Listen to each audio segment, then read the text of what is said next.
Good evening, Kidi sir. We are live. Good evening, everyone. So we would like to welcome everyone today on this public health webinar.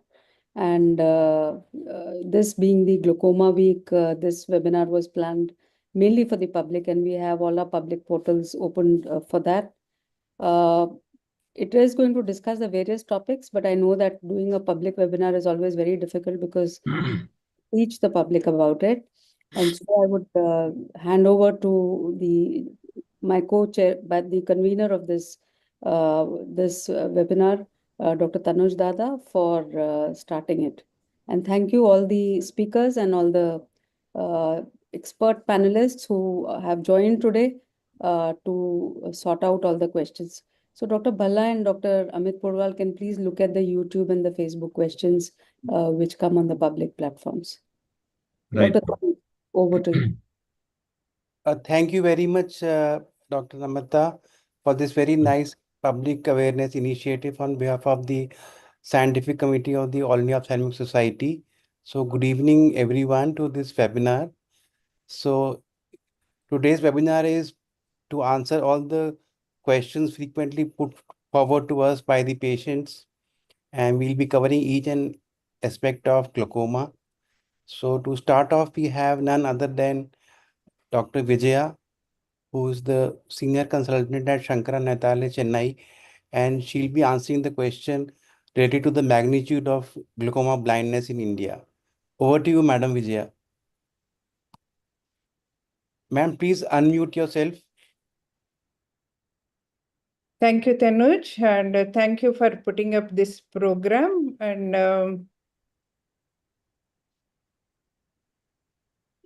And thanks AIOSSC for such a nice initiative.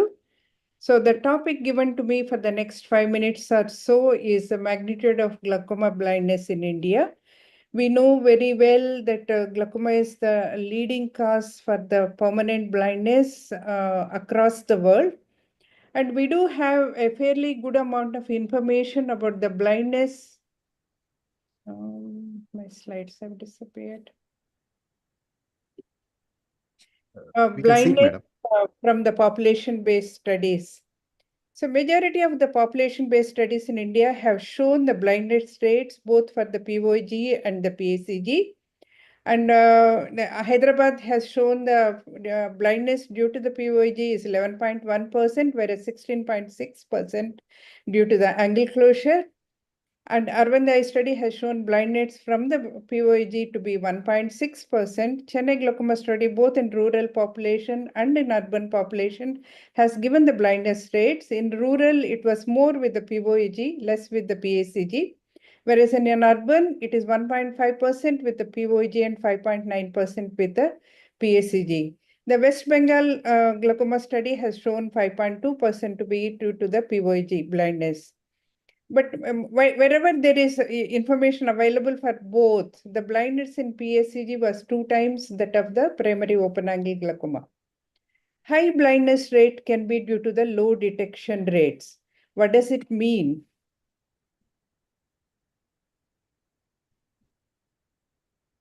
Not able to forward it. Okay. It means the undetected glaucoma in a population is what we are talking about it. We do have information about it.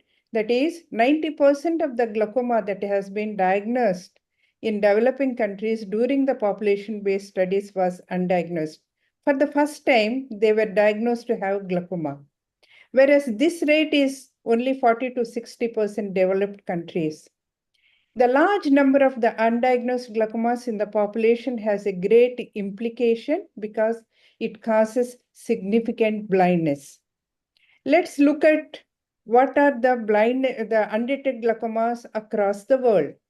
Again, this is a meta-analysis that is gathered from the various population-based studies done across the world.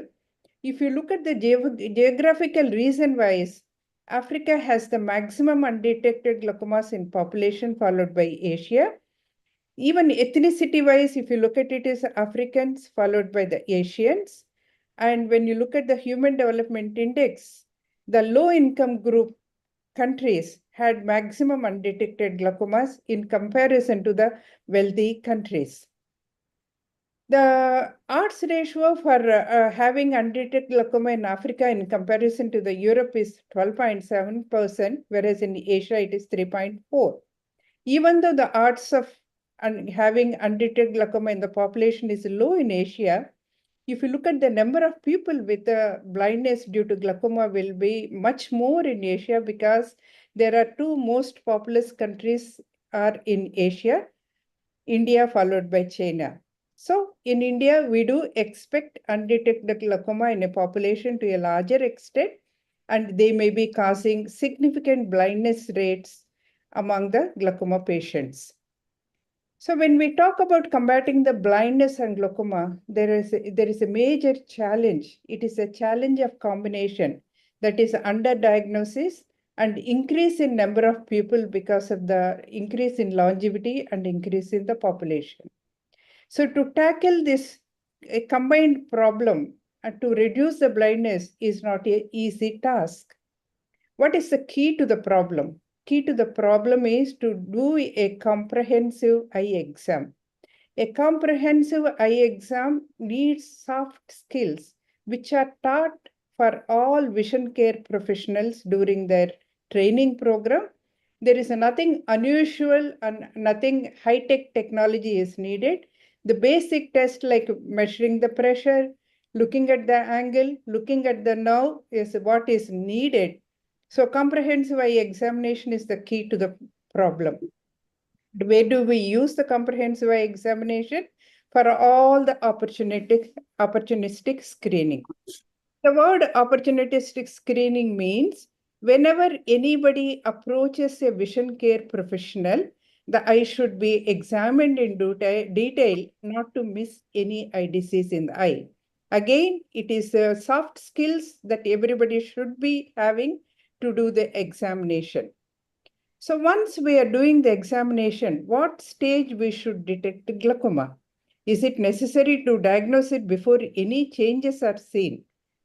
I don't think so. If you look at the glaucoma, it is a continuum. It starts as an undetectable stage without much changes that can be seen with a routine examination, and moves on to the asymptomatic disease stage, where there will be change in the optic nerve head and there will be corresponding visual field change as well. But patient is not aware of the symptoms. If we can diagnose the glaucoma at this stage and initiate the appropriate treatment, we can reduce the possibility of progressing to the next stages and leading to the blindness. So for this, what we need is again a good comprehensive examination to diagnose glaucoma. These are all the measures from the vision care professional side. From the public point of view, what can we do? We should educate public about the glaucoma and the other eye diseases. We have to empower all our patients with the knowledge. Whenever they visit an eye care professional, they should insist on comprehensive eye examination. And with the age, they should be aware periodic checkups are must. It should be part of the master health checkup. Following the cataract surgery, the checkups should be continued. They should not stop with the cataract surgery. They should remember early detection can minimize visual loss. And I did mention about blindness from PSEG. It is more with the PSEG than the POG. One of the reasons may be in POC, angle closure disease, the pupillary block or chronic asymptomatic disease will cause intermittent spike in the intraocular pressure, causing damage and progressive angle closure loss. That explains why the severity of the glaucoma is worse in angle closure disease, and also it is more. Again, it brings back to the fact that a comprehensive examination, when and as needed, should include the gonioscopy to diagnose the angle closure disease and start the appropriate treatment for it to prevent rapid damage to the eye because of the angle closure disease. And we also looked at this meta-analysis where we compared looked at the blindness due to POG and PSEG, and the cumulative risk ratio for blindness due to PACG to POAG is almost 2.44. So to sum up, blindness in glaucoma is a big challenge. Being an asymptomatic disease, diagnosis can be made only with comprehensive eye examination. One should advocate comprehensive eye examination in all opportunistic screening and diagnose the disease at appropriate stage without missing a chance and initiate the appropriate treatment to prevent further progression and glaucoma related to it. Thank you very much. Thank you, Dr. Vijaya, madam. Next, we go on to defining the word glaucoma. What do exactly we mean by glaucoma as a disease? And for that, we have Dr. Bhalla, who is a member of the scientific committee of the All India Ophthalmic Society, a very renowned glaucoma specialist of the country. So he'll be covering the basic topic of what exactly is glaucoma. So over to you, Dr. Bhalla, please. Yeah, thank you, Dr. Tanuj. After a brilliant presentation by Dr. Vijaya ma'am, I'll just come to the basic question. The people ask, what exactly is glaucoma? In North India, we call it also Kala Motia because Kala denotes the blindness, the darkness due to the blindness. Why? What exactly is glaucoma? Glaucoma is a group of eye disorders that lead to progressive damage to the optic nerve, and it is characterized by loss of nerve tissue, retinal nerve fiber layer tissue that results in vision loss. So glaucoma becomes a leading cause of blindness for people over 60 years of age. Glaucoma has been called a silent thief of sight. Why? Because there is progressive loss of peripheral vision followed by central vision visual field loss, and with the most of the time we see patients, they have extensive field of vision loss which leads to tunnel like vision, and the effect is so gradual that patient may not actually notice a change in vision until the condition is at an advanced stage. So this is what happens in normal eye, the picture on the left, but same picture which is visualized or seen by a patient suffering from glaucoma, you will find that he has a tunnel vision because the peripheral field of vision is lost and he can see only in the center. That is the reason patients keep with both eyes, patient keep seeing the central vision is okay, and gradually it progresses, but the patient is unfortunately not aware of it, particularly as rightly pointed out by Vijaya ma'am, in developing countries, countries with the less per capita income, and Africa and Asia. This is the state of scenario which we encounter in our glaucoma patients. So what is cause of glaucoma? We have fluid inside the eye which is called aqueous humor. It is a fluid which that Dr. Bhalla, nourishes. sir, just one Sorry, second. I can't Are see you the presenting going to present slides, or are you just No, my slides are not visible. No, no, slides are not visible. slides are not coming. Your Oh, audio is coming, but slides are not visible. You have not oh, shared it, I'm Dr. so Bhalla. sorry. I thought, just a minute, I'll go back. Should I unshare and then share? Not shared at all. No, we have not. You have Okay, not started. Now you have started. okay. Can I start? I'll just take a minute extra if I start again. Is it okay? Okay. Please start. Okay, yeah. Just a minute. Yeah. So the question that is normally asked is, what exactly is glaucoma? So we tell our patients glaucoma is a group of eye disorders that lead to progressive damage to the optic nerve, and it is characterized by loss of nerve fiber tissue that results in vision loss. It becomes a leading cause of blindness for people over 60 years of age, and glaucoma has been called a silent thief of sight. There is progressive loss of peripheral vision, and later on you also have loss of central vision loss, and what it leads to is tunnel like vision, and the effect is so gradual that patient may not actually notice a change in the vision until the condition is at an very advanced stage, and that particularly happens when he starts encountering defect in the central vision. So this is what you find: a patient with normal eye who has normal field of vision, in contrast to patient suffering from glaucoma who has loss of peripheral vision, and there's only the central vision is retained, and he gets what we know call as tubular or tunnel like vision. What is the cause of glaucoma? This is a question which is frequently asked from ophthalmologists by patient is, doctor, what is the cause of glaucoma? So we tell our patient that there is a fluid inside the eye which is called aqueous humor, and this aqueous humor is a very important fluid because it nourishes the eye. But what happens is when the pressure of there is increased fluid pressure in the eye, which we also call as intraocular pressure. This is one basic causative mechanism of glaucoma. So the commonest cause is increased intraocular pressure, and this fluid, which is produced in the anterior chamber through one of the structure of the eye, which is called the ciliary epithelium, it is produced, comes from the pupil into the anterior chamber, then it is drained from a tissue which is known as trabecular meshwork.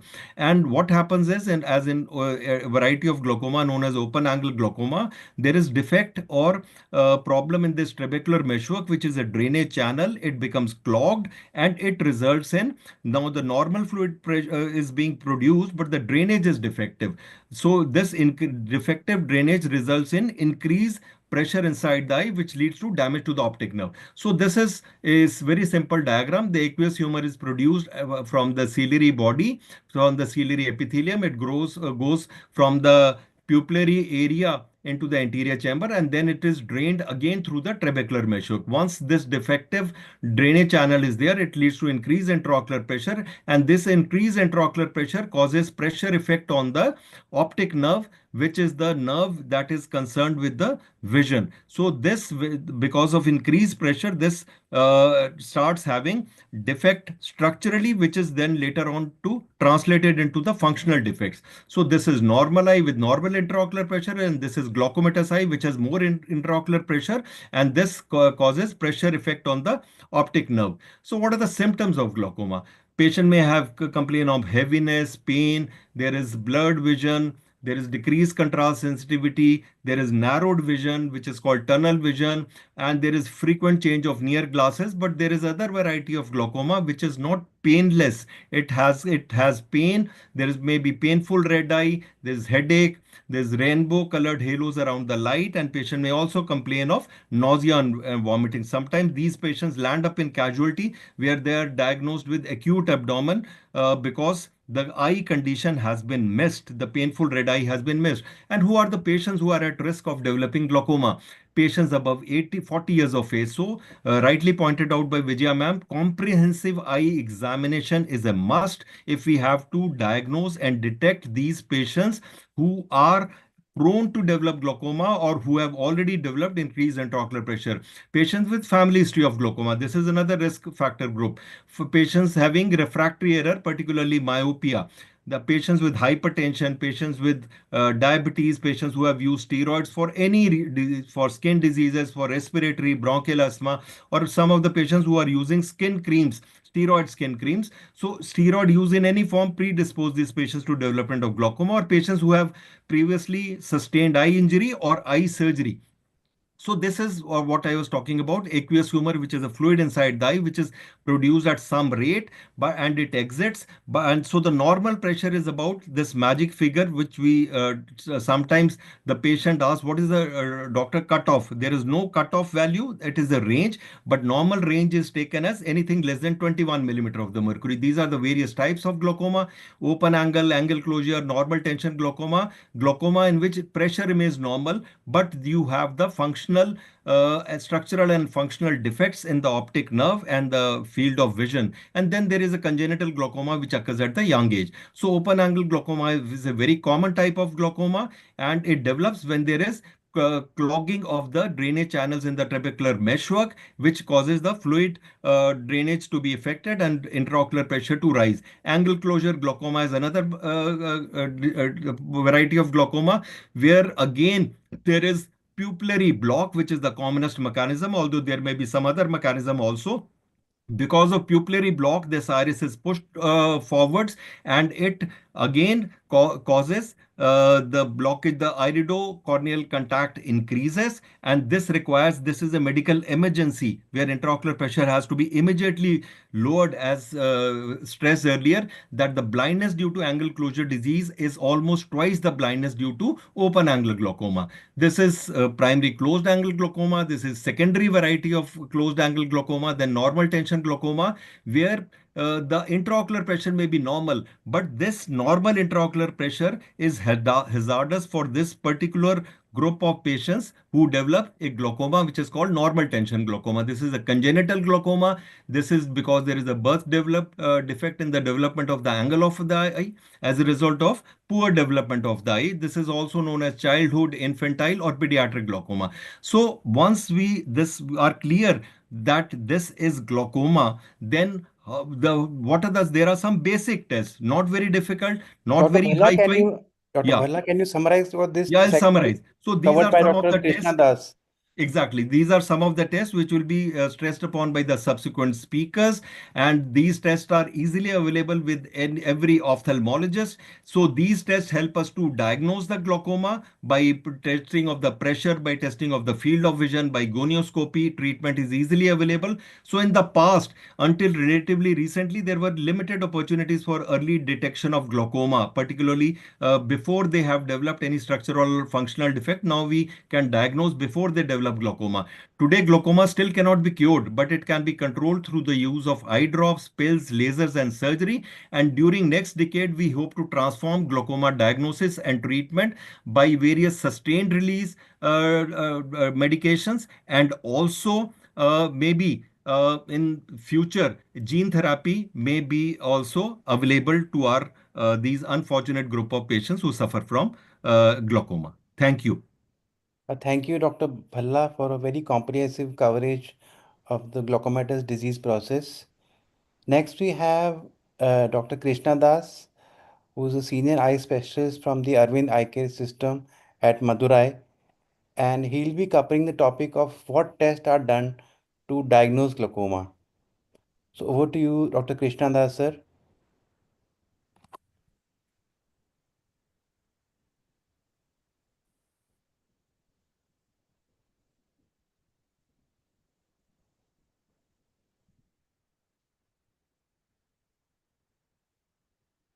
You can start, sir. We can see your slides.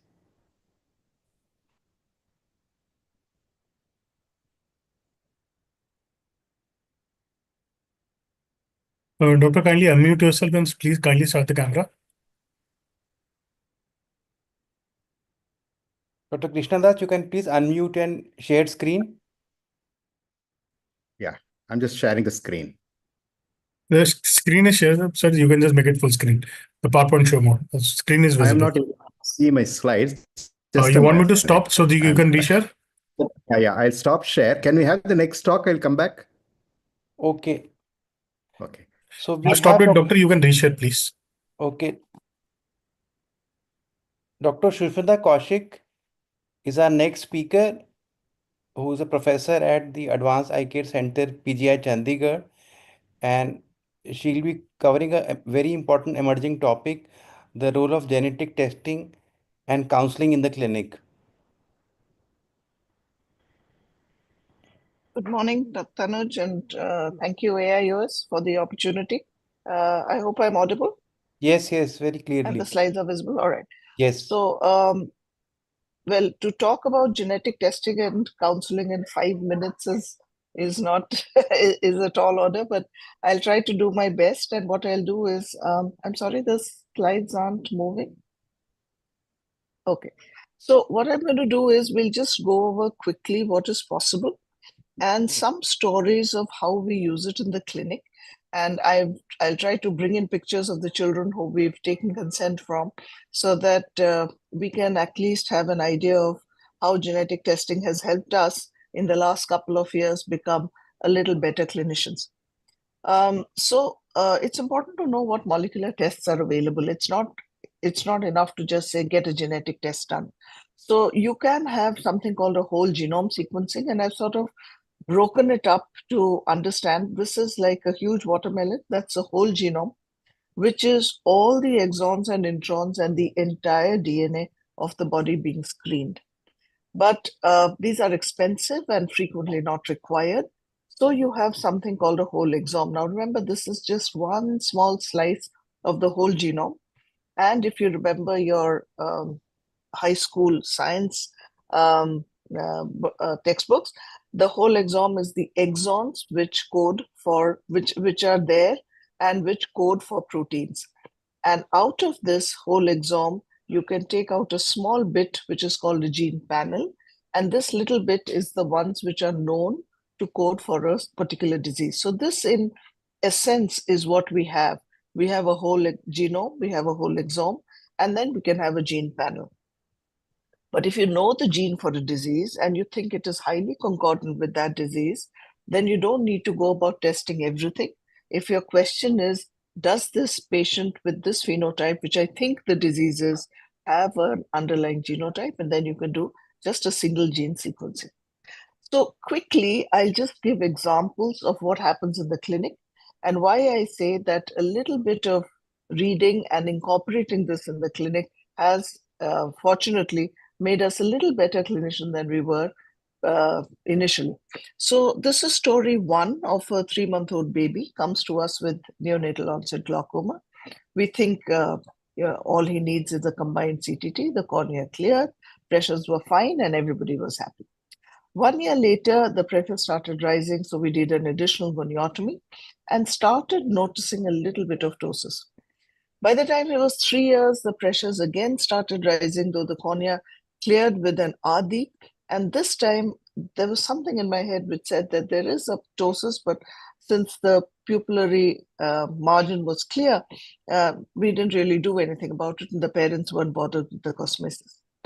Now at 7 years, this baby, this young boy, the IOP is controlled with a tube in, but he does have marked ptosis, and this is when the question of why intractable glaucoma, and we had exome sequencing available by then, and then nothing of glaucoma came up because they tested for the gene panels. But it's important to keep a conversation with your lab, and this is the email that I got, that we haven't found anything consistent with glaucoma, but we found a variant in the NF1 gene, and do you want us to report it? So that's what they'll ask you. They're not going to report all things which doesn't match the phenotype, and we'd only given a phenotype of newborn glaucoma. And then when we picked up his shirt, and remember, cafe au lait spots are not seen in newborn babies, and they do appear in the first decade of life. And sure enough, he had cafe au lait spots all over. And then we asked for the gene to be mentioned in the report as well. But now with unilateral newborn glaucomas, we are very, very careful to look for these other signs, and the red herring of that little bit of ptosis we'd missed. The next story is of aniridia. So this is case one. This is a 5-year-old boy, diminution of vision, nystagmus, no iris. We bring in the family, the mother and 2 other siblings also have aniridia, and you think, well, this is what it's like.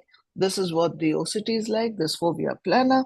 Everything matches, and you just do a gene testing of the proband, and you know that you're dealing with an autosomal dominant aniridia. And it's important because this, we know, is not sporadic, but just to be sure that the WT1 gene is not affected, which even diminishes the risk of Wilms tumor. So then you have a clinical case 2. You have a preterm baby at 28 weeks, hazy cornea, no ROP. So we decided to go in and take him up, and there was no iris on table. So you can, if you can see that there is a bit of lens visible, there's no iris at all, and we thought it was aniridia. The cornea cleared, and there you are, post-op. You can see the aniridia, and you can see the lenses. But something was amiss because there was no nystagmus. The eyes were large, in which aniridia is not, and we thought the cornea looked remarkably clear. And this is the AIOSSC. We do it by flying baby, and you could see the stumps of iris and looked a lot like aniridia. When we sent him for genetic testing, it came back with FOXY1. And now FOXY1 is Axenfeld Rieger. And then we reviewed the baby again, and then noticed the telecanthus, the flat nasal bridge, the ventral, and also when we asked the mother, he'd already had surgery for ventral hernia, and he also had redundant periumbilical skin. So now we call this an aniridia variant of Axenfeld. And when we don't see nystagmus, when we see buphtalmos, when we don't see limbal stem cell deficiency, we actually think that absence of iris is not aniridia. Aniridia is a disease, but it's just a phenotype. Coming on to my last clinical case 3, again a 2-month-old baby, again aniridia, cloudy cornea. Under the microscope, you can see these little stumps of iris, and there's no iris at all. And here is the cornea. I'm sorry, the fluorescent has made it a bit green, but we again thought it was aniridia. But then this was very high pressures for the baby, and we did a combined trab with trab. But when the clinical exome sequence came in, it again looked like CYP1B1. Again, this child had no nystagmus, it had no limbal stem cell deficiency. So it has made us look a little further than the absence of iris. And this we could have kicked ourselves, because we are the ones who've reported a neonatal onset congenital ectropion UVA with severe hypoplasia. And we've also reported the genetic underlying variant. And this was the underlying variant which was there, but it was staring at us because we hadn't seen the hypoplasia, which was so severe. And we actually couldn't believe it. So I went ahead and did a Sanger sequencing, which means sequence that particular variant again. And sure enough, it was positive. It was R390H. So in 10 months follow-up, the cornea has cleared, but the scar remains. This is something which is called a CYP1B1 cytopathy. This is not aniridia keratopathy. And the spindle-shaped corneal scar is what tells us that this indeed is a CYP1B1 R390H and not aniridia, even though post-operatively, when the cornea clears, this is what the iris looks like. So the key takeaways would be an accurate phenotyping is crucial. And it's so important to have those niggling doubts and work upon them whenever you have a doubt. Understanding the genotype-phenotype correlation in a specific population is important. When we do our genetic testing, we get a lot of variants of uncertain significance. That's because our database, the genetic database in our population is not there. And the variants which are in the Caucasian population are what go into the bioinformatics software and gives you your pathogenic or non-pathogenic variants. But phenotypes with high concordance benefits from small targeted gene panels. And those with low concordance, like Peter's anomaly, we have no idea what causes it. They might require whole genome sequencing in future to discover novel genetic causes. Thank you very much once again for the opportunity, and a shout out to all the residents who work painstakingly every day. Thank you. So thank you, Dr. Sushmita. I know you have to leave early. So just a one practical question for you. A family comes in and the baby has congenital glaucoma, and the parents ask, what is the risk of the second child having glaucoma? So Okay. how do we go about answering this question? So that is when you would tell the parent that, look, I need to test you genetically to give you that answer. Because without that, the first thing would be, of course, the pedigree, which would help us. That's in the clinic. Now, if there is no family history at all in 3 generations, that's the pedigree. That's step 1. Then we tell them that, look, the chances are possibly less because nobody in your family has it, and it looks like it's a de novo variant, but we can't be sure until we do genetic testing. And if they actually want counseling for the next baby, you'd have to do something like that's called a trios in genetic, which means the child and the parents. But this is a realm of a genetic counselor. Ideally, they should go to a genetic counselor, and we clinicians should not be doing the counseling. But yes, if they ask, the first step would be pedigree and then a trios test. Thank you, Dr. Sushmita. So now we have Dr. Krishna Das will be covering the investigations to do for a glaucoma patient. So over to you, sir. Yes, thank you. Tanuj, can you confirm if you can see my screen? Yes, sir. Slides and audio are absolutely perfect. So the problem with glaucoma is that there is no symptom seen, especially in the early stages, and it can lead to complete blindness if not appropriately treated. So sight can be preserved with regular eye examinations, early detection and appropriate treatment, for which certain simple eye evaluation techniques are available.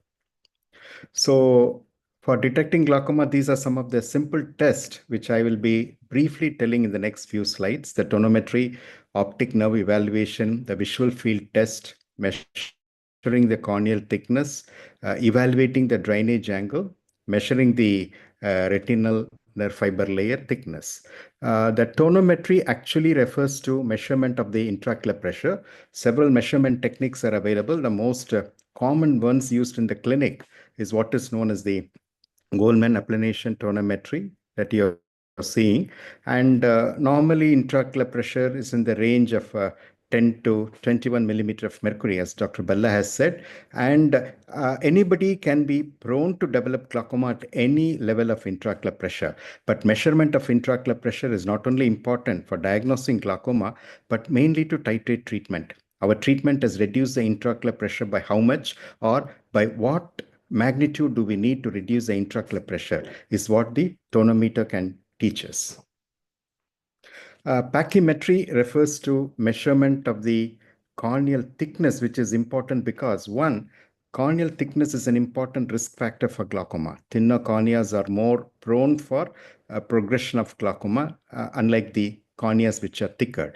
More important, it can also influence the intraocular pressure measurement because thinner corneas underestimate the intraocular pressure measurement by most of the tonometers available, and thicker corneas overestimate the intraocular pressure. And although there is no relationship that has been established, no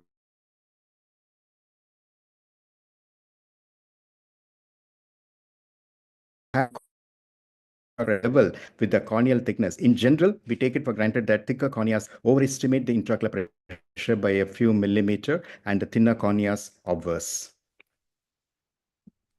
Gonioscopy is a technique which uses a simple technique, a simple prism or a mirror called the gonioscope.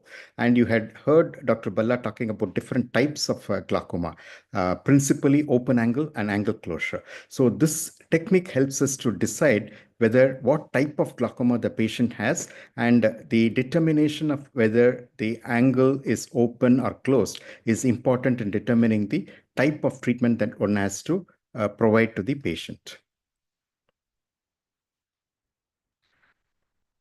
In glaucoma, the most important structure that gets affected is the optic nerve, and the intraocular pressure tends to, especially the elevated intraocular pressure, tends to cause changes in the retinal nerve thickness as well as the changes that are characteristic of glaucoma due to loss of retinal nerve fiber layer or retinal thinning is caused in the optic nerve head. And there are characteristic changes in the optic nerve head which are typical of glaucoma, and the doctor can actually diagnose glaucoma at an earlier stage even without measuring the intraocular pressure by carefully looking at one's optic nerve head.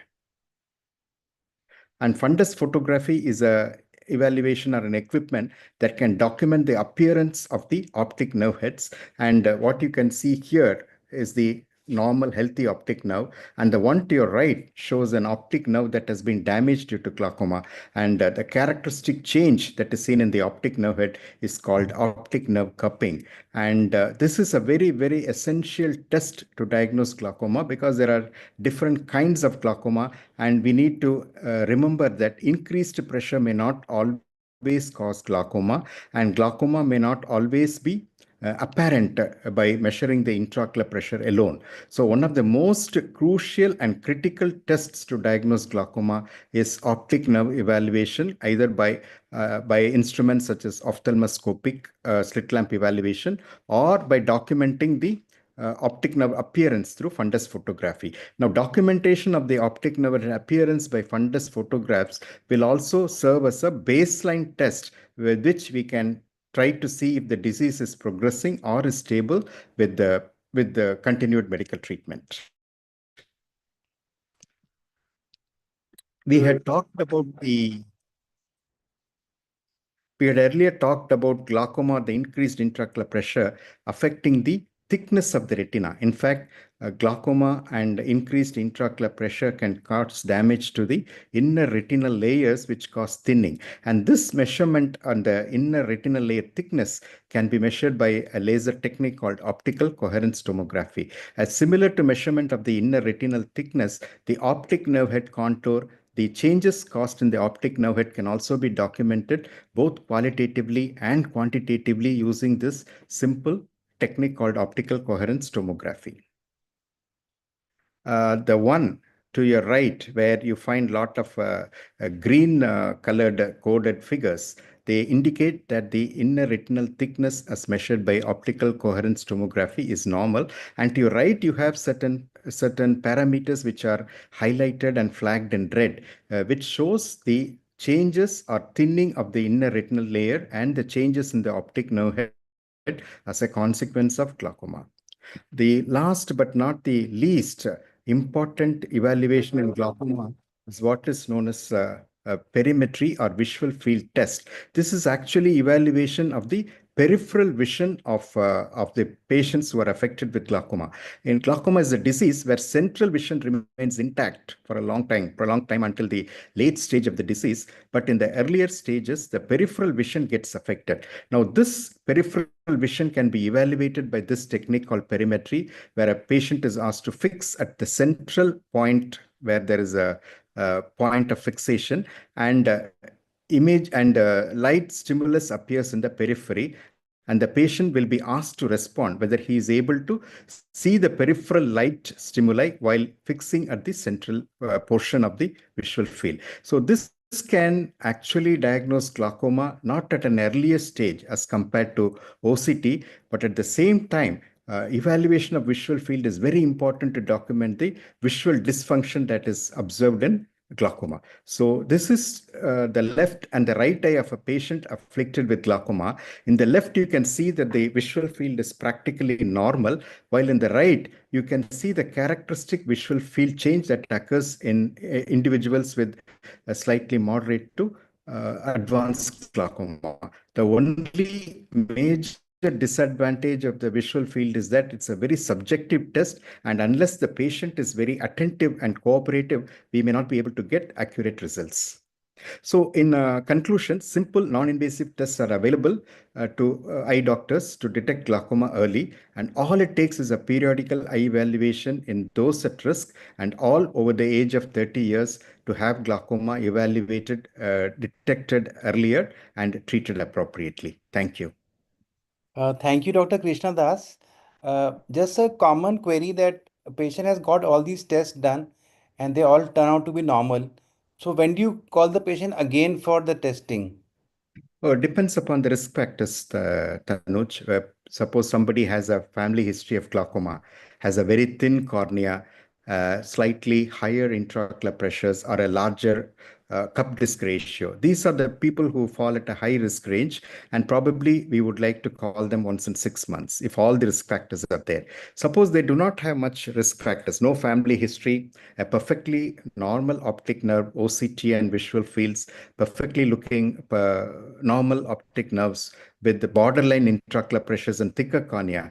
These are people with very low risk factors, and we would like to see them once in 2 or 3 years. So the periodicity of recalling them for evaluation will depend upon the risk of and the presence of one or more risk factors. We need to stratify everybody we see. Thank you, sir. We now move on to what happens after we have diagnosed glaucoma and we have to start some eye drops. So that is going to be covered by Dr. Amit Porwal, who is also a member of the scientific committee of the All India Ophthalmic Society. So over to you, Amit, to share the highlights of the medical therapy for treating glaucoma patients. Just 1 minute, sir. Yeah, my slides are visible. Yes, please slide share. Yes. Yeah. Thank you, Tanuj sir and AI Scientific Committee for making me part of this public awareness webinar. And I'm going to talk on medical therapy in treating glaucoma. So when you are treating glaucoma, where there are various options in treating glaucoma, first is the eye drops, then comes the tablets, then your lasers, and then your surgery. So the aim is to prevent the loss of vision, as vision loss from glaucoma is irreversible. So eye drops are prescribed as the first line therapy for all types of glaucoma. Whenever a patient of glaucoma is diagnosed with glaucoma, the first line of management is eye drops. So once you start an eye drop, you have to understand that it is for lifelong, unless and until the doctor stops it.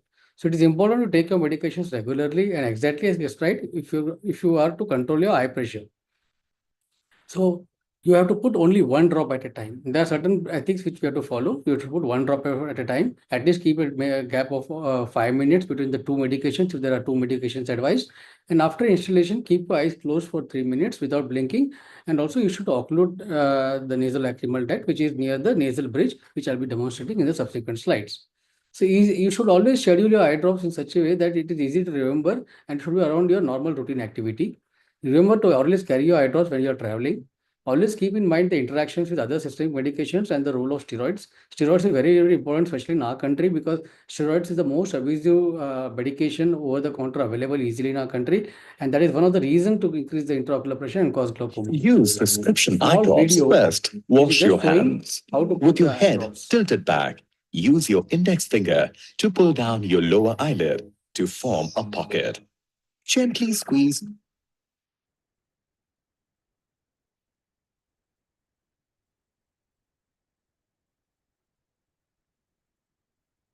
This is just a small video which I'm going to Use show. prescription eye drops first. Wash your hands.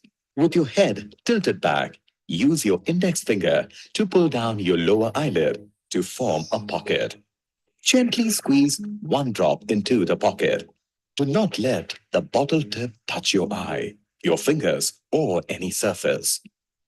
Now, gently close your eyes for about 2 minutes and lightly press the inside corners of your eyes. This will help keep the medication in contact with your eyes.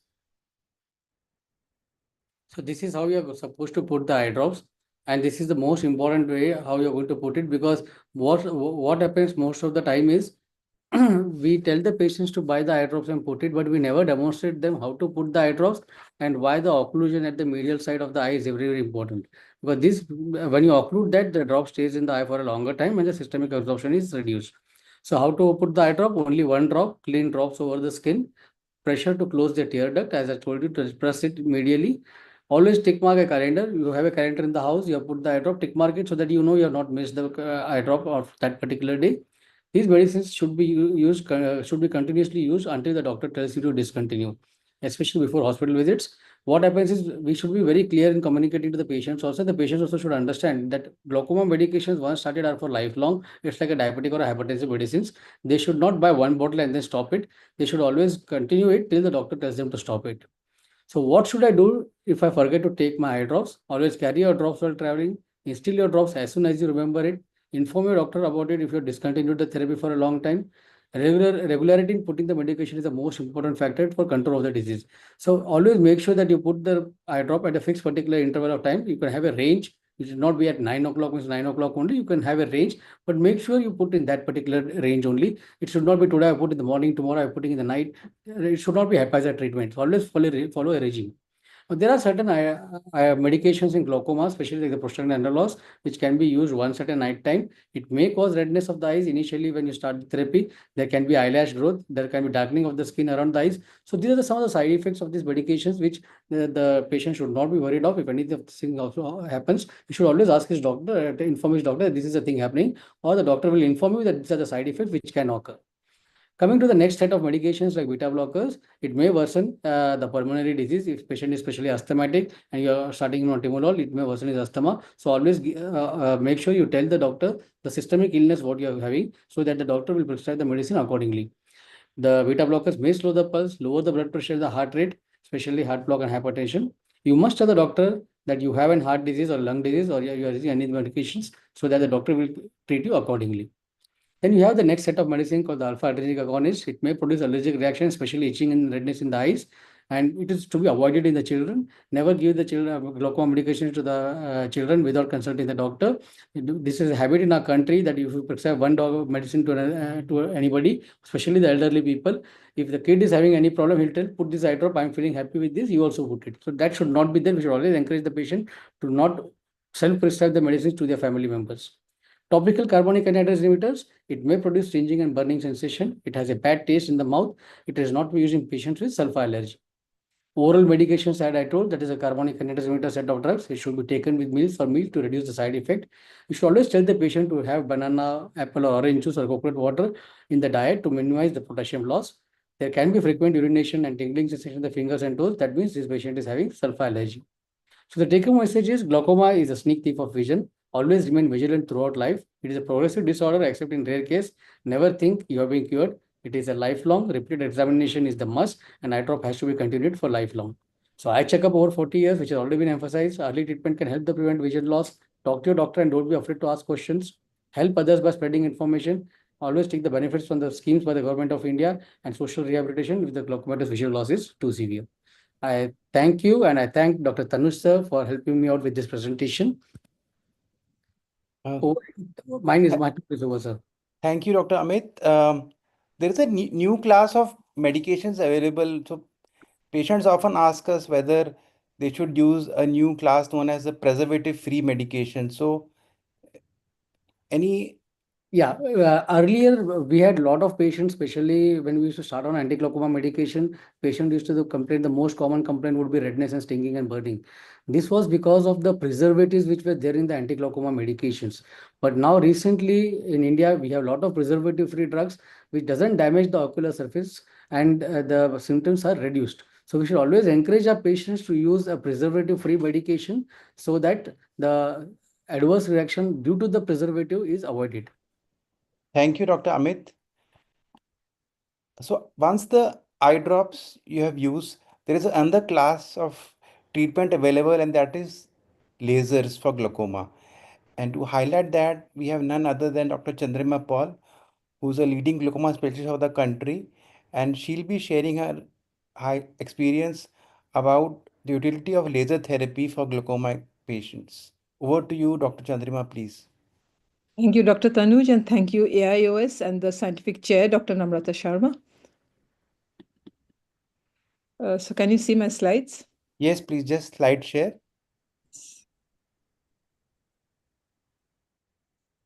All right. So lasers in glaucoma.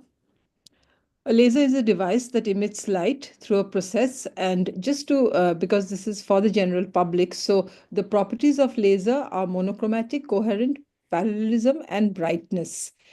Now, what are the three basic things that lasers do while they interact or while they act on our eyes? Photocoagulation is one. The other is photodisruption. Photodisruption is an explosive disruption of tissue to create an excision.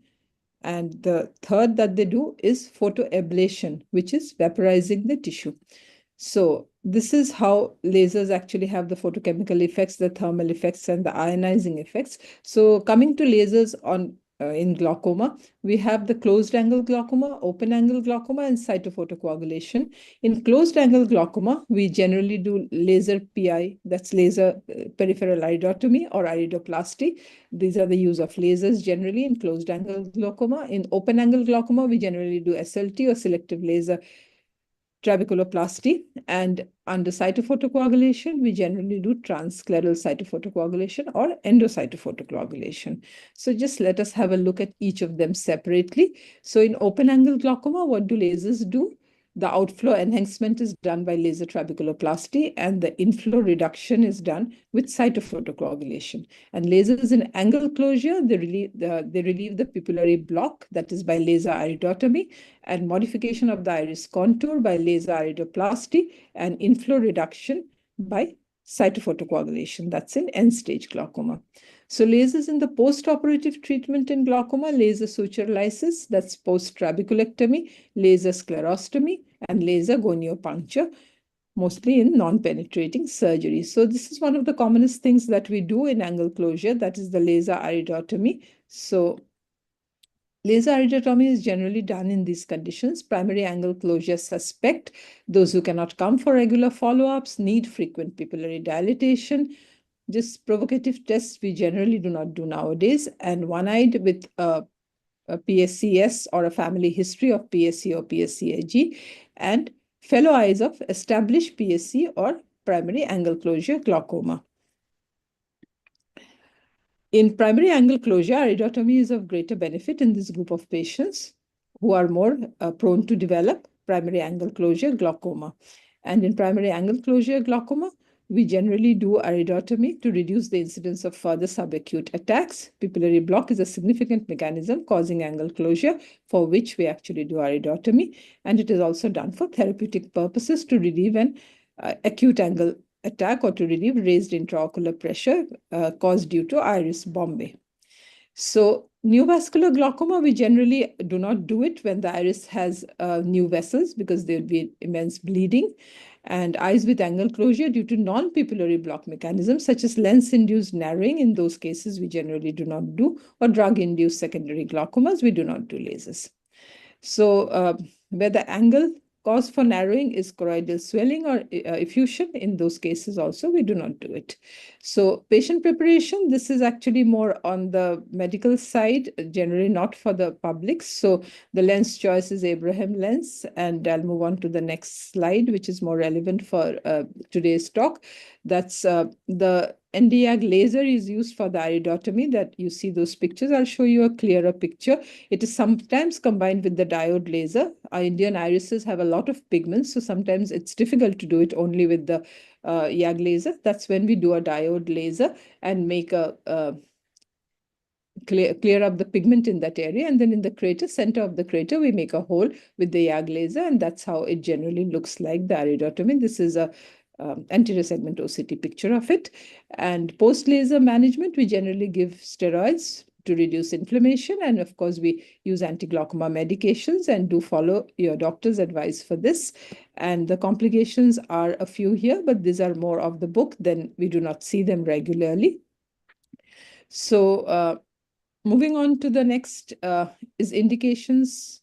I'll move on to the more laser trabeculoplasty. Laser trabeculoplasty is also used in certain cases. Selective laser trabeculoplasty has been used for those who cannot come for regular follow-ups, or those who cannot use drops. For them, it's a good procedure. And the indications are chronic open-angle glaucoma, exfoliation syndrome, pigmentary glaucoma, glaucoma in aphakic, and pseudophakic. So these are the contraindications of laser trabeculoplasty. Laser in malignant glaucomas. So these are conditions where the Nd:YAG beam is directed at the anterior hyaloid face between the ciliary processes using a single burst at power settings. And that's how it's done. Also in aphakic ciliary block glaucoma, it can be used. We generally rupture the anterior hyaloid face and relieve that. In cytophotocoagulation, we have transscleral, transpupillary, and endolaser. And these are generally in end-stage glaucoma that we use it, cytophotocoagulation. And the comparison between the types of cytophotocoagulation, the main difference is basically that this is of a few seconds only. These are the complications that we have. Carbon dioxide laser assisted sclerostomy, well, this has a very high learning curve and has not really gained much of popularity, but is definitely used in some places over the world. And laser suturolysis, that's what I was talking about, post-trabeculectomy, when we use this, or opening of a failed filtration site. Femtolaser is in the offing, but none of these which are mentioned here, like non-penetrating procedure, flaps, near perforating deep incisions under flaps, these are actually not possible till date, but we look forward to having them sometime in the future. So that is basically all which is relevant to the general public for laser. The other use of lasers are goniopuncture in non-penetrating surgeries, vitriolysis, and modifying blebs. So that's it about lasers today. Thank you very much for your attention. Thank you, Dr. Chandrima, for a very nice comprehensive coverage of all the lasers available for glaucoma patients. Now we move on to a very important topic about what can glaucoma patients do about their diet, lifestyle, and whether they need to use any supplements. So for that, we have Dr. Sushma Tejwani from Narayan Netrale, Bangalore, again a leading glaucoma specialist of the country. So Dr. Sushma, you can please share your slides. Yeah, thanks, Dr. Tanuj. And I'm really grateful to AIOSSC, Dr. Namrata, and yourself for giving me this opportunity. I'm just trying to make it bigger.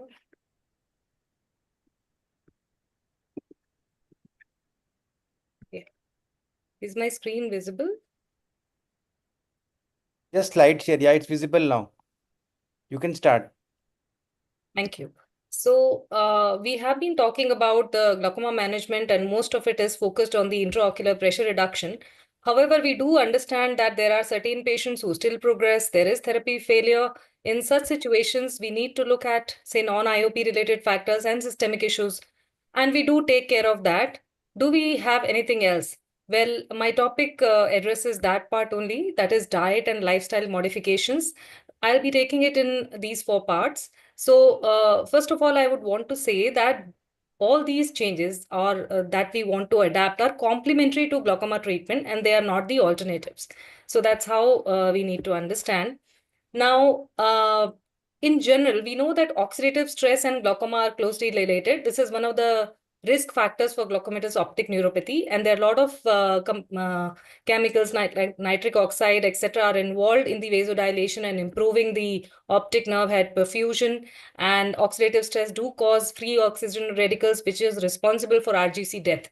There have been reports where primary glaucomas have been associated with these things, and major studies have demonstrated association of these antioxidant rich foods with betterment of glaucoma, or with the lower intake of antioxidant foods, the progression in glaucoma. There are certain compounds like ginkgo biloba or polyunsaturated fatty acids which have a positive effect on blood flow and visual fields in glaucoma. So having said that, to summarize the diet intake, there are known reports which tell us that high antioxidant intake decreases the risk of glaucoma occurrence, and also high green leafy vegetables or high vitamin B12 folic acid intake does reduce the risk of glaucoma occurrence. And on the contrary, if there is low vitamin intake or low omega-3 fatty acids intake, that increases the risk of glaucoma. So these are the things that can be taken care of or added in the diet. Connection of vitamins and glaucoma, there have been studies to see relationship between the two, that is glaucoma and vitamins. So what we have found is that glaucoma changes were observed more often in patients with low vitamin D serum levels. However, other vitamins, we did not find any significant correlation. So coming to the next part, the yoga and meditation. Well, there is definitely a positive impact of meditation in glaucoma. It's a self-regulated practice that trains attention and awareness to bring mental processes under control, and is definitely useful for any chronic disease.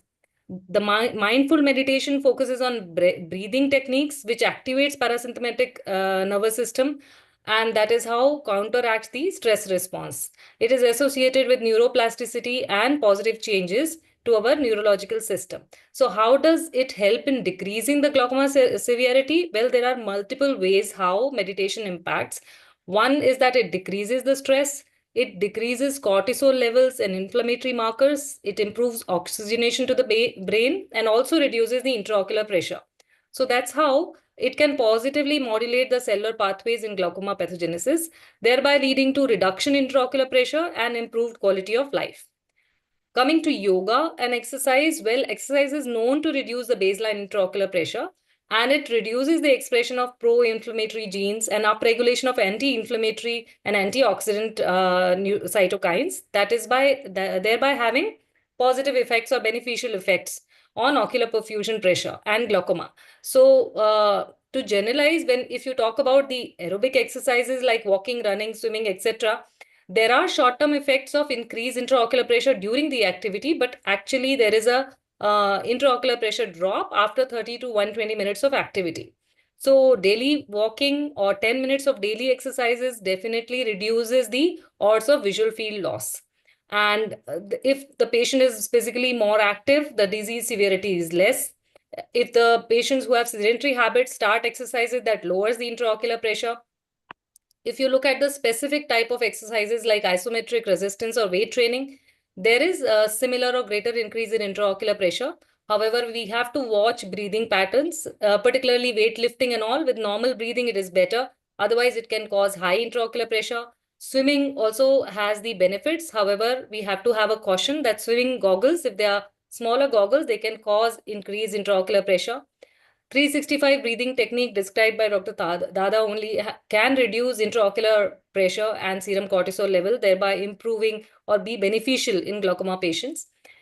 certain cautions to be exercised, certain yoga postures where the head position is lower than the heart position can cause increase intraocular pressure. So such postures to be avoided by the glaucoma patients because they can cause transient rise in the intraocular pressure, although it is short lasting. So recommendations as such is moderate amount of exercises, 30 to 40 minutes, 3 to 4 times a week, yoga on a regular basis. What is to be avoided? The postures that involve head position lower than heart, heavy weight lifting exercises or bungee jumping. Dynamic exercises should be done with caution.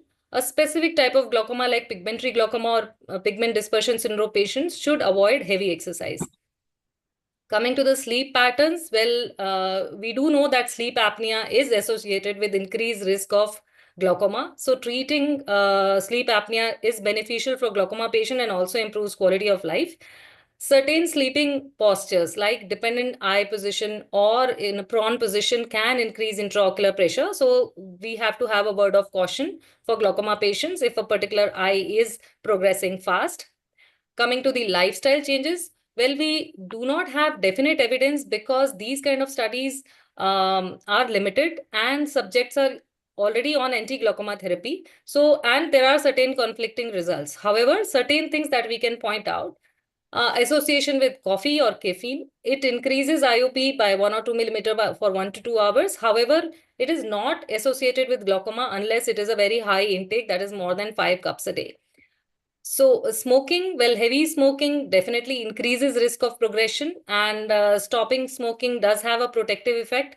Glaucoma odds are almost 70% higher in heavy smokers. So that is, smoking is definitely harmful. Well, alcohol, some studies do demonstrate thinner optic nerves with heavy alcohol use. However, most of the studies do not find any link to glaucoma. There are certain specific situations where you have blowing strong wind instruments or too tight neckties, which can cause increase intraocular pressure. So that has to be taken care. So this is how it should be, and not a very tight necktie. So to summarize, what is good for all is a regular aerobic exercises, eating healthy, balanced diet to stop and avoid smoking, daily meditation or mindfulness practice. What is possibly useful is moderate caffeine intake, activity modifications like avoiding head down postures, heavy weight lifting, sleep modifications, and some supplements. We should not be bothered adding multivitamins and mineral supplements because there is no association seen with that. Thank you for your kind attention. Thank you, Dr. Sushma. Very nice, comprehensive coverage for lifestyle and dietary modifications. So once glaucoma patients get visual impairment or turn blind, the issue falls in the hands of rehabilitation specialists and community ophthalmologists on how to tackle these patients. And for that, we have Dr. Praveen Vashish, who heads the community ophthalmology division at All India Institute of Medical Sciences, and he'll be covering the rehabilitation of glaucoma patients. So over to you, Dr. Praveen. Please share your slides. Thank you, sir. Is my slide is visible? No, you have not shared as yet. Oh my God. No, don't worry. It happens. I'm the victim of it every time. Yeah, I can't. Will you share your slide? Dr. Satyan has also joined. Dr. Satyan, can you unmute yourself? Hello. Yeah, Doctor. Yeah, Dr. Tanuj, I'm in the other meeting Okay, as well. no So, problem. Okay. so I'm just been there, but yeah. Allow Zoom Workplace to share your screen. Open system second. Can the audiovisual team just help Dr. Parveen and we can move on to the next presentation? Parveen, then you can take some time. Can I send this slide to somebody through some email or to you, sir? Sunil will be there to help you. Sunil, just speak to Dr. Praveen sir and get the slides on you at the backup team. Sunil, I'll Sure, call sir. up Sunil sir. He will call you. We can have the next talk. Okay. So, Sure. Dr. Sirisha Senthil, so she'll be covering a very important topic of what are the frequently asked questions by glaucoma patients. So, Sirisha, can you please unmute yourself and share your slides?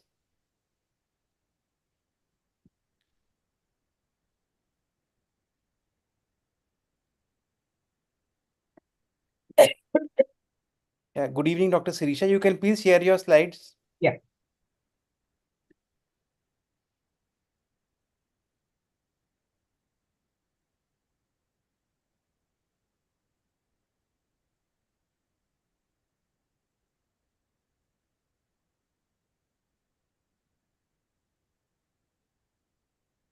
Yeah. Are the slides visible? Yes, please Yes. proceed. Yes. Yeah, I think most of the things are covered. I would like to just summarize the frequently asked questions by the patients. So just to summarize, glaucoma is a very serious disease, and to put things in perspective, every 8th individual beyond the age of 40 either has glaucoma or is at risk of having glaucoma. And in India alone, there are 11.2 million Indians who have glaucoma, and of which 1.1 million are blind. And this is only going to increase with time, and India contributes to the highest regional burden of global blindness. Close to about 1/4 of the blind people in the world is from India, not just from glaucoma. I'm talking about the entire blindness burden. So the commonly asked questions are, how is glaucoma diagnosed? We know that it's not a simple one single test that is used for diagnosis. I think people should understand that glaucoma is a disease that needs multiple tests for the diagnosis. So it's not like it's not possible to go to a camp and try and diagnose, because it's not just a torchlight or one simple test or the pressure testing, but multiple things that needs to be done. So the common question, again, a common question that is being asked is, will all patients with glaucoma go blind? I don't think everybody with glaucoma will go blind. We should definitely be reassured that glaucoma can be treated very well, and blindness due to glaucoma can be definitely reduced, provided we detect the disease early and treat it appropriately. And hence, all people should be aware that there is a condition called glaucoma, and there are at-risk people who are more likely to develop glaucoma. So who are these people who are at risk? As we grow older, like any other lifestyle disease, glaucoma is also a condition that can occur in people who are beyond the age of 40 or 50 years. So they are at higher, the older the age, higher risk of developing glaucoma. Same way, the other risk factors that we need to understand is people with a family history of glaucoma. That means any blood relative, if they have glaucoma, like the mother, father, maternal aunts, paternal aunts, and uncles. So these people will have a higher risk of glaucoma, close to about 10 times more risk compared to people with no family history of glaucoma. So all people with family history of glaucoma need to be tested. So at what age do they have to undergo the testing? Usually beyond the age of 35 or 40. Having said that, glaucoma can also occur in younger age group. And people with high minus power or myopia are also at a higher risk. Can children develop glaucoma? Yes, children, newborn babies also can develop glaucoma. But just look at this photograph, you can understand. We all know that the cornea is black in color, and there is a white portion called sclera. So many of children born with glaucoma, or very young children developing glaucoma, can have a bluish tint or whitish tint of the cornea. That tells you that this child possibly has an abnormality in the eye. And there are certain myths that as the child grows older, the cornea may become clear. That's not true. This disease is purely surgical. Medications don't have a role, and child needs to be operated on at the earliest. So you can see this last picture here. This child had come with this cornea, which is almost bluish or whitish in color. After surgery and controlling the intraocular pressure, within 1 month, you can see so much of corneal clearing, and the cornea is slowly becoming black, and this child will be able to see normally, and will be able to go to a normal school. So that is very important. So people should be aware that glaucoma can occur in children. It is less common than in adults. But having said that, they present with certain kind of changes that needs to be detected, and immediately should see an eye specialist. The treatment options, we all have seen a lot of discussion went on, medical, surgical, laser and things like that. Your doctor will choose what treatment is appropriate for you based on the type of glaucoma or the type of glaucoma or the stage of glaucoma that the person has.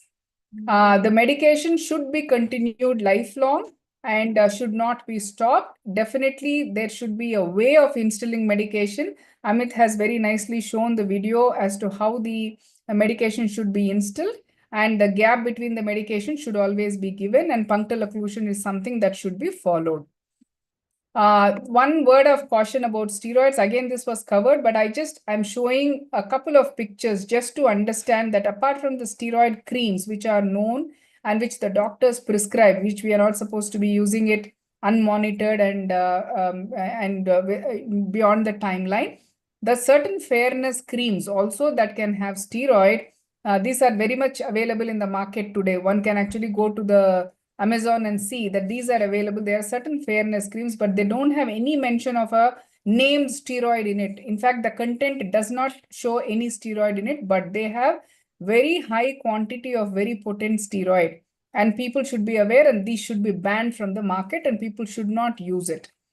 Certain medications like asthma medications, we know steroids are not bad, but they should any use of it in any form, whether it is drops, whether it is ointment, whether it is the inhalational steroids or the nasal puffs or the oral puffs that people take for certain breathing conditions should be monitored with the doctor. And if they are known glaucoma patients, they should be very careful in using it, or they should reveal it to the doctor that they are suffering from glaucoma, and they should not use it unmonitored. Is laser curative? This is another question that people ask. Once you do the laser, then why should I undergo further treatment, or why should I take further medications? Laser is just a part of treatment. Post laser, that I should be treated with medications, and your doctor will decide whether this is necessary or not. Is surgery curative or glaucoma curative? This is again another question that people ask. Surgery to an extent can take care of glaucoma if the pressures are well controlled. They may not need medications. However, like any other intervention, the surgery may fail as well. Or it may not fail suddenly, it may fail over a period of time. So they do require follow-up over a period of time. And the doctor will decide whether the additional medications are required or not. Can I undergo cataract surgery if I have glaucoma? So this is again a very common question that people ask. Should they always undergo a combined cataract and glaucoma surgery? Not necessarily. Again, your doctor will decide based on how well your glaucoma is controlled and how severe the glaucoma is, whether the person needs only a cataract surgery or the person will require both a cataract and a glaucoma surgery together. What type of intraocular lens can I have if I have glaucoma? This is another question that people ask, and I think it's important that people be aware that certain types of intraocular lenses, though they may be good for people with no other eye problem except for age-related cataract, then all types of lenses possibly will suit them. But certain types of IOLs should not be used in glaucoma patients, like multifocal intraocular lenses, which reduces the contrast significantly. And glaucoma patients already have a reduced contrast, so that can affect their vision both in daytime as well as in the nighttime. There are newer treatment options that are available. I don't want to go into the details, but people should be aware that glaucoma surgery not necessarily is something that one has to be really scared of. There are safer and newer options also that are available that can be helpful for glaucoma patients. Lifestyle changes, again, there's something that is discussed about, but there are certain things that should be avoided. Regular exercise is good for health, good for glaucoma. Slow breathing definitely helps significantly reduce the intraocular pressure as well. This should be used or continued along with your medications. Certain yoga poses like Sirsasana or lifting heavy weights or blowing a musical instrument like a trumpet can increase the intrathoracic and intra-abdominal pressure and the episcleral venous pressure. They may be detrimental for people with glaucoma. Also, excessive water drinking is something that should be avoided. So just to sum up, glaucoma is a blinding disease that cannot be cured but can be very well treated. And when detected early, the only way to prevent blindness from glaucoma is to detect the disease early. The only way to detect the disease early is you have to visit your doctor so that the doctor can check and let you know whether there is glaucoma or not. Thank you. Thank you very much, Sirisha, for a very nice presentation. And Parveen, are you able to share your slides? Sir, let me try, sir. Uh, uh, And I would like to really say thanks to Dr. Sirisha for covering up almost the surgical part of it. Thank you, Dr. Sirisha. So, Satyan, you have joined us. Thank you. So, Dr. Satyan is the president of the Glaucoma Society of India. So, any take-home messages you want to give for the public so that they can? Yeah, it is. Thank you, Dr. Tanuj, and the AIOS for giving me this opportunity to take part in this webinar. There are some myths regarding the surgery. That is what I wish to say, because this is a glaucoma is a irreversible blindness disease, and it is a very silent disease. All of us know about that. That is one thing which all of you should know as a public. The second part is, once you have got the surgery done, you should not think that your disease is being cured. The glaucoma as a disease, it can be controlled, it cannot be cured. So that is one important message you should take home. And whenever you got your surgery done, you have to go back to your doctor to make sure that your surgery is working and your pressures are under control. Sometimes the pressure may not be under control, so you have to consult your doctor to understand whether disease is stable or not. The pressure is not under control, the doctor might advise you to go for more medications or a revision of surgery or laser procedures may be done. So that is one important thing that you should know. And extremely important is that you have to go back for a periodical checkup. That is the key factor so that your disease can be under control. Your doctor will advise you to come back on a regular checkups. That will really help you. So don't think once the surgery is done, everything is cured. The glaucoma can be controlled and you have to go back for a regular follow-ups. Thank you. I think this is going to be an important message. And as Dr. Sirisha was mentioning, there are many different surgeries today. The doctor will advise you which surgery is suitable for you. Accordingly, you can go for that particular surgery. Thank you, Dr. Satyan, for sharing these nice pearls for our patients. So, Dr. Parveen, in case you're not able to share your slide, you can speak a few words about I request to allow me rehabilitation of glaucoma take patients. without slide. In fact, sir, what we observe, you know that glaucoma is the most common cause of irreversible blindness. And as per National Blindness Survey, 5% of oral blindness is due to glaucoma, which is not treatable. Most of you may find some situations when the treatment is not feasible. At this stage, I suggest that you can't say that there is nothing possible now. We have to say, yes, something is possible. And that is the area of rehabilitation. In fact, when we talk of glaucoma, the visual disability in glaucoma is based on visual acuity as well as on field of vision. And as far as low vision is concerned in India, it is estimated that nearly 12% of the low vision or disability cases are because of glaucoma. And WHO defined rehabilitation for this purpose. It means a set of measures that assist visual disabled to achieve and maintain optimum functioning in the interaction with the environment, to remain in or return to their home or community and live independently and participate in education and civic life. The basic aim is to reduce the impact of visually built disability due to glaucoma. And rehabilitation can be done in various ways. One is in the form of medical rehabilitation. That means just to try and restore the vision if feasible, though it is difficult in glaucoma, of course. Disability certification is the second area. Then social rehabilitation, vocational rehabilitation in terms of livelihood, and psychological rehabilitation in order to build the confidence of the patients. There's a different way of rehabilitation. In fact, in RP center, we have a separate rehabilitation division under community ophthalmic department, where we are looking for visual function assessment of such patients. We are helping them in making disability certificate. We teach them about the activity of daily living. And plus, we have partnership of nearly 75 organizations in Delhi and NCR regions, mainly School for Blind, vocational training centers, and other centers, where we are sending patients for rehabilitation, community-based rehabilitation, such patients, and they are sending patient for low vision workup. In fact, the management is basically terms in two mode. One is providing them optical devices, including spectacles, magnifiers, telescope, handheld and stand magnifier, and other ways to non-optical devices that help in changing their color, contrast, distance, and illuminations. In fact, in community ophthalmology, we also provide special mobility training to all the visually disabled people using various canes, etc. And now the Ministry of Social Justice and Empowerment, they have devised new way of certification for disabled patients. In fact, one ophthalmologist with the signature of medical superintendent or chief medical officer can give disability certificate. And disability certificates can like have percentage disability from 0% to 100%, categorized into various kind of low vision and rehabilitation.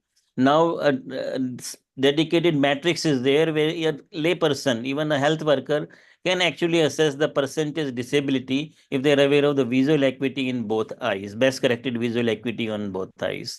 One important aspect which I would like to give is that Ministry of Social Justice and Empowerment initiated a new unique disability ID for all disabled people.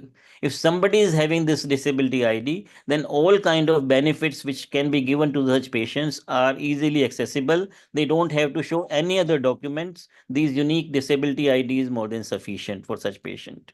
In fact, there are certain documents which provide various benefits to these disabled people. I would like to mention about one specific benefit is as per the UN Convention for Right for Person with Disability, that 4% of the seats are now reserved in government employments for the person with disabilities. In fact, there is a criteria for benchmark disability. Disability has to be more than 40%. We have right to free education for all children from 6 to 18 years of age, and upper age relaxation is given in educations. There are other benefits like Indian Railway giving 75% concessions, Indian Airlines giving 50% of concessions, income tax benefits are there, custom concessions are there, bank loans are given just a rate of 1% interest. And beside this, Ministry of Social Justice and Empowerment have a special scheme called ADIP scheme. And ADIP stand for Assistant to Disabled Person.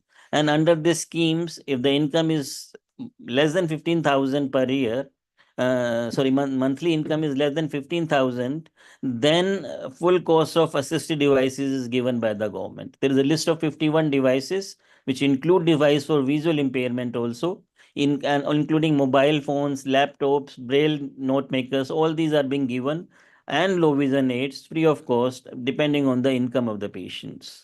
In fact, we have a separate dedicated wing in RP Center called National Research and Training Center for low vision and rehabilitation. In case of any problem, any disabled person required, they may be referred here for all kind of visual rehabilitations. Thank you very much, sir. Thank you. Thank you, Dr. Praveen, for sharing this very important aspect of public health.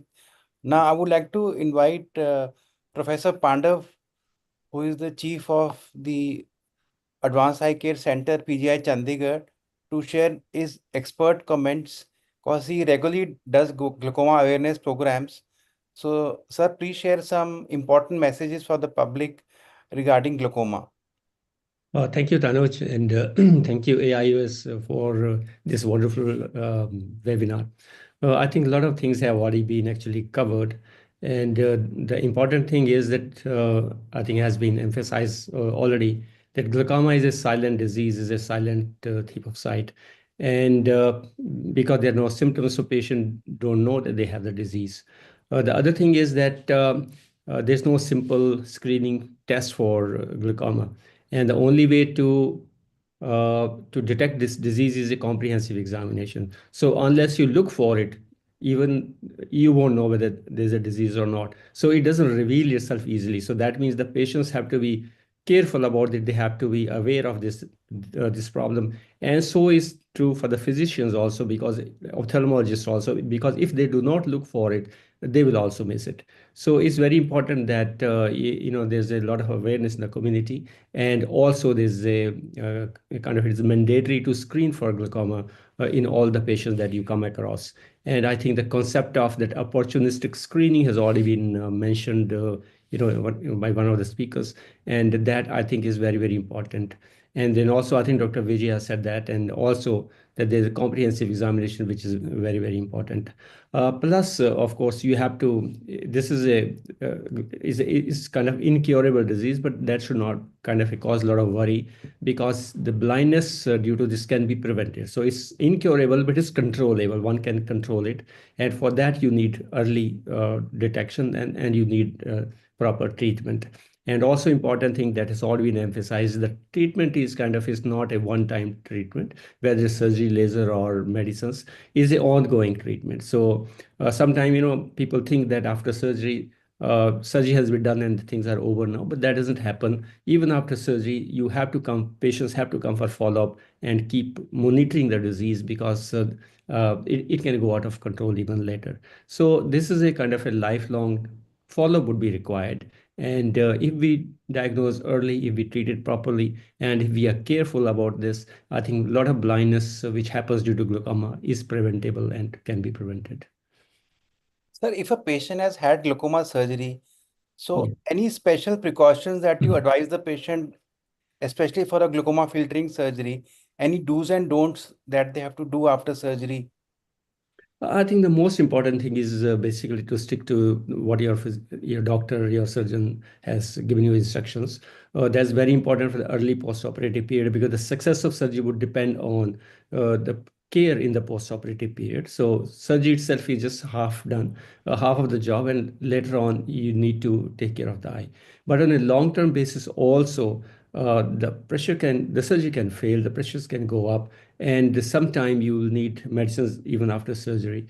And also, sometime when you have done TRAV or something, which is like if you have created an externally draining procedure, like there's a bleb there so the kind of blister is created under the lid, and so that needs to be taken care of. So that might have other complications. You can become thinner, start leaking, or can sometimes get infected. So if you have any red eyes, these patients who have undergone trabeculectomy surgery, glaucoma surgery, if they develop red eyes or something like that, so that should be promptly treated and brought to the notice of the doctor who is treating them.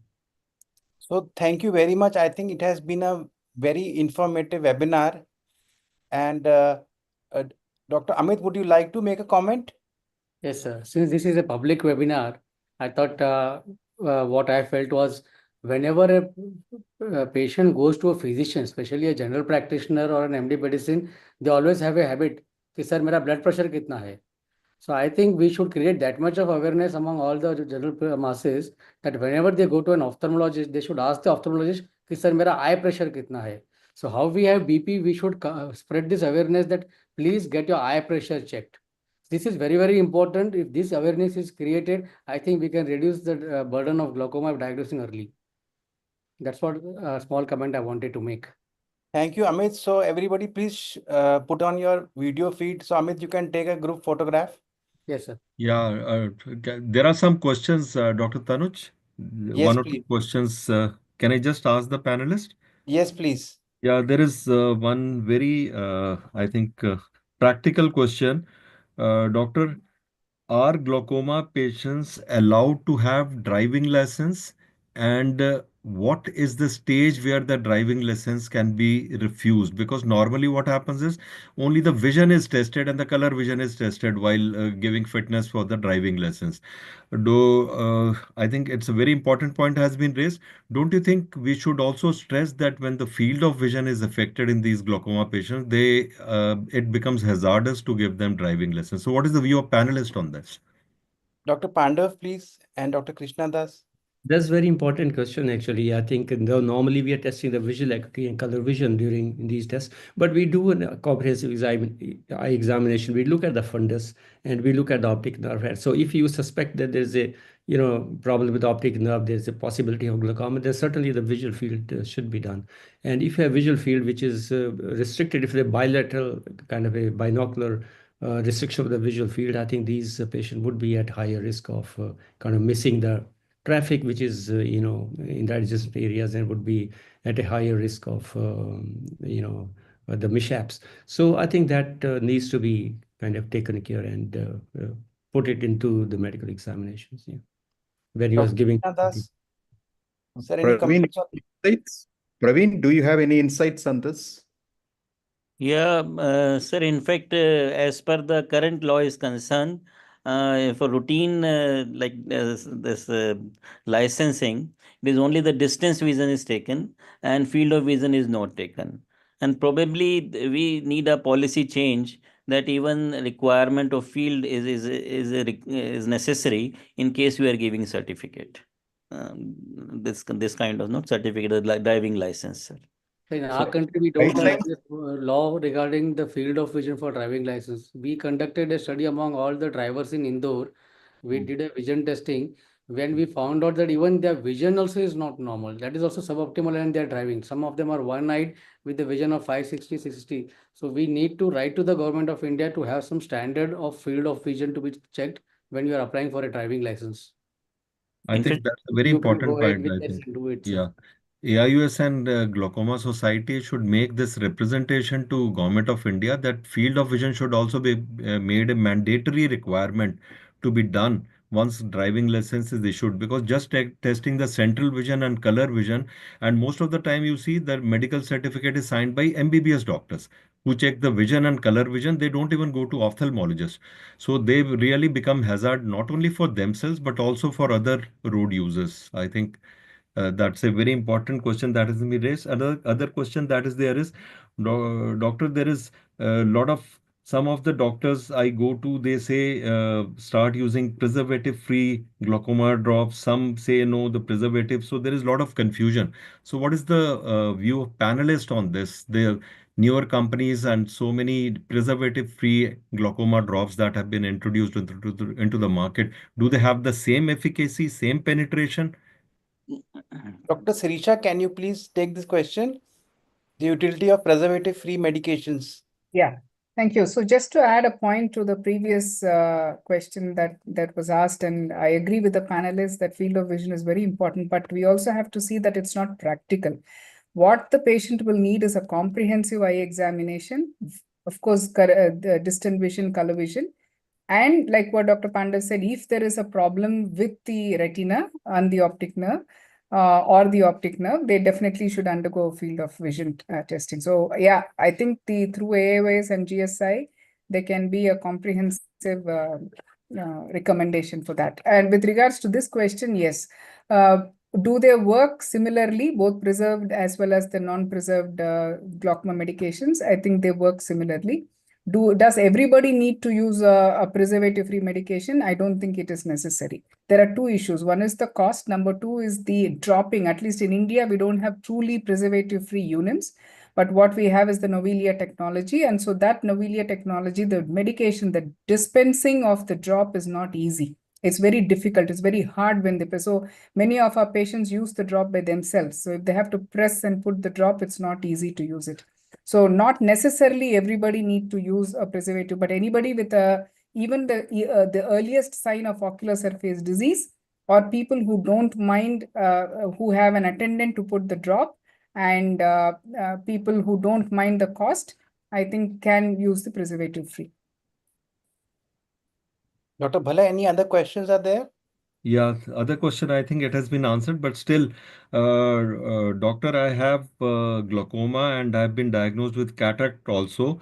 So, should I get trifocal, multifocal lens implanted, or I should just stick with the monofocal lens, which my wife has been implanted with? So I Dr. think that's Chandrama, another can you important please question. take It this has been question? answered, but still to clarify for the Yes, public thank you very awareness. much. Dr. Tanuj. Yeah, we always prefer to use a monofocal lens in advanced glaucoma at least, but for mild and moderate glaucoma, not the multifocals at all, but nowadays we have the EDOF diffractive lenses, which I have used in a lot of patients. And in fact, we've just sent a study for publication where the EDOF lenses have done well in mild and moderate glaucoma, and they're comparable to monofocals in as much as they give you a better intermediate vision and almost similar distant vision, and of course a better near vision as well. So I suppose mild and moderate glaucoma, EDOF lenses can be used, not multifocals, and that too, the diffractive variety of EDOF I think would be the best because they don't reduce the contrast. And otherwise, monofocal lenses definitely, but in advanced glaucoma, definitely I think monofocals are the choice, not anything else. So, Right. Dr. Bhalla, we have crossed the time. So, if you, I think no more questions which I can find now. Yeah. so I think thank you all the experts and panelists. We had a wonderful public education webinar, and I think a lot of patients and the public are going to benefit from it.